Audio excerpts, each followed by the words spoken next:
el tema de prevención en materia de desastres naturales. Y tenemos ya aquí en comunicación con Mega Noticias MX a Roberto Guadalupe Cañas Pozos. Él es el director general de RERI Consultores.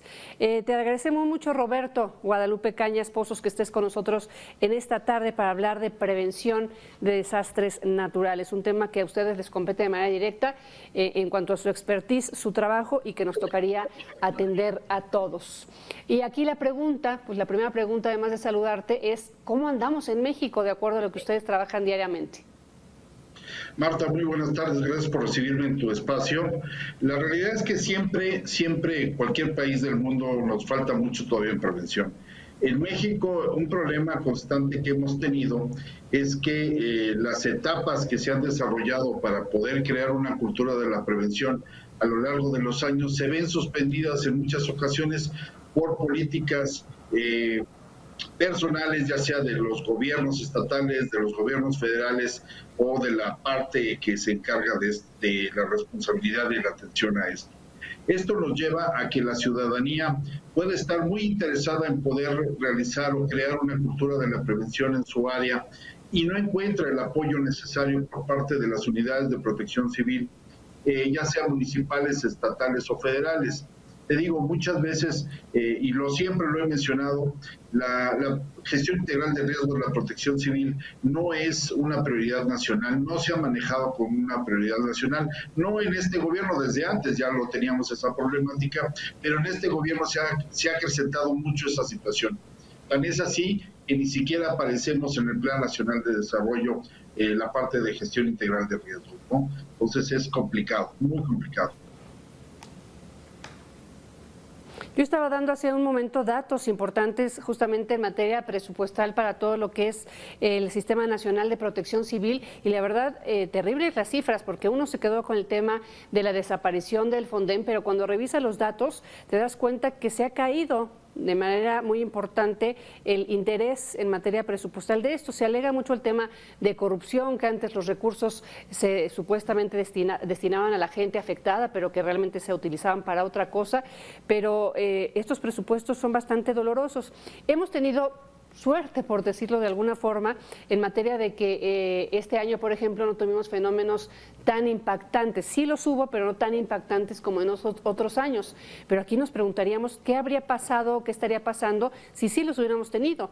Me viene a la mente Tabasco, que sí fue importante la inundación y que todavía siguen esperando apoyos y censos y etcétera, ¿no?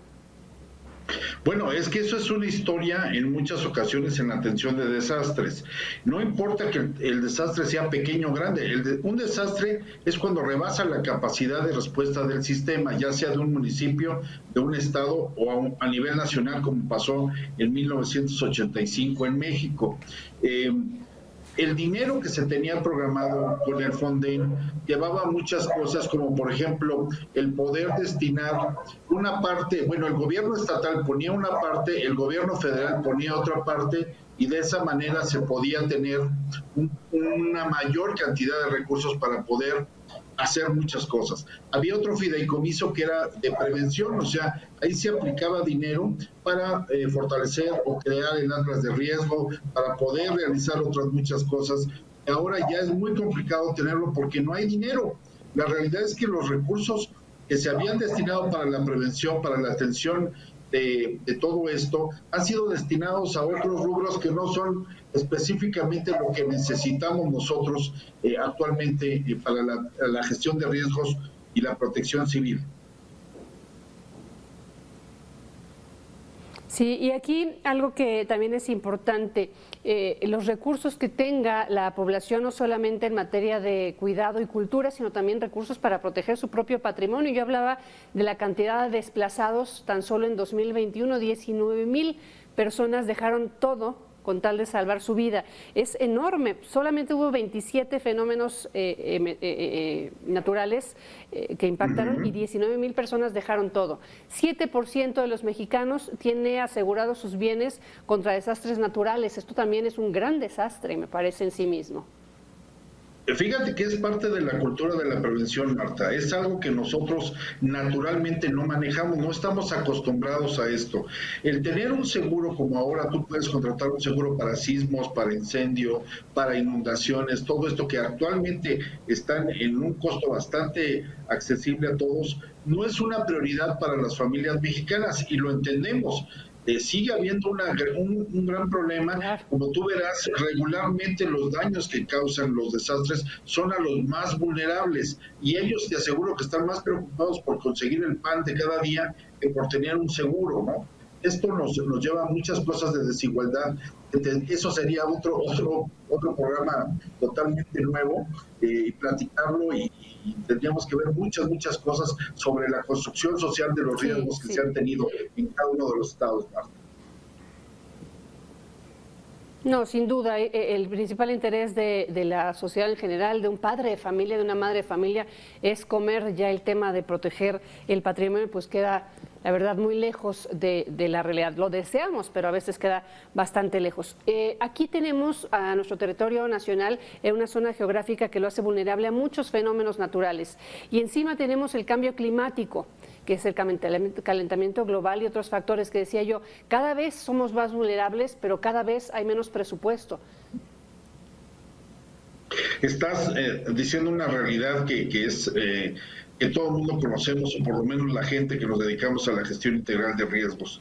Este año, de acuerdo al marco de Sendai, está dedicado a lo que son los alertamientos tempranos, a fortalecer a las naciones, a los países, con alertas tempranas que permitan prevenir o avisar con muchísimo más tiempo de situaciones como esta. Sabemos que los ciclones nos van avisando a veces hasta con semanas de anticipación en dónde viene, cómo va, qué se puede hacer, pero también es cierto que muchas veces la gente que está recibiendo esos alertamientos no tienen la capacidad ni económica, ni física, ni de conocimientos para poder tomar las acciones necesarias y muchas veces los gobiernos estatales se están dedicando exclusivamente a atender el desastre, creando más clientes del desastre y al final la condición usa política, serán gente que podrán votar por ellos en otra situación porque ya los apoyé en el desastre, ¿no?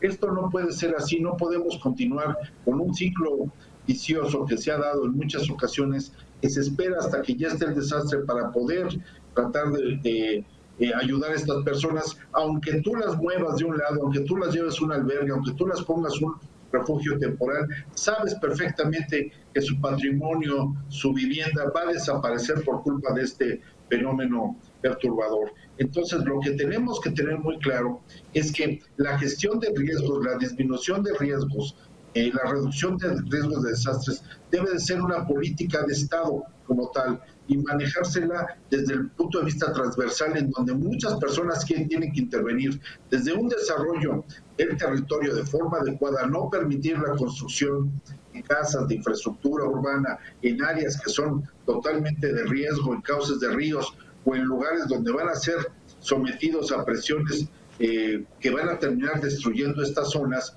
si no tenemos nosotros una visión de crecimiento y de desarrollo para nuestro país. Sabemos perfectamente que muchas de las áreas que están ya construidas, bueno, pues no se eligió o no se pensó que iba a pasar posteriormente ahí. Tienen cientos de años en ese lugar y pues bueno, ya saben qué es lo que va a pasar. Sin embargo, por ese mismo conocimiento de qué es lo que nos va a pasar con cada huracán cada año, tenemos que ser lo suficientemente conscientes del riesgo que estamos nosotros adquiriendo al vivir en esos lugares y en un trabajo en conjunto, aplicando gobernanza, con gobernabilidad también, con el gobierno estatal o municipal, y en dado caso hasta federal, poder hacer acciones en las cuales tengamos una protección mayor para todos los que vivimos en esa zona. Así es, dejar de reaccionar y mejor prevenir. Yo decía hace un rato que la clave para minimizar los impactos de los desastres naturales es simplemente esa, una palabra, la prevención. Pero mientras no actuemos solamente cuando se presentan y no antes, pues seguiremos en la misma. Muchísimas gracias, Roberto Guadalupe Cañas Pozos, director general de REDI Consultores. Marta, eres muy amable y muchas gracias por invitarme.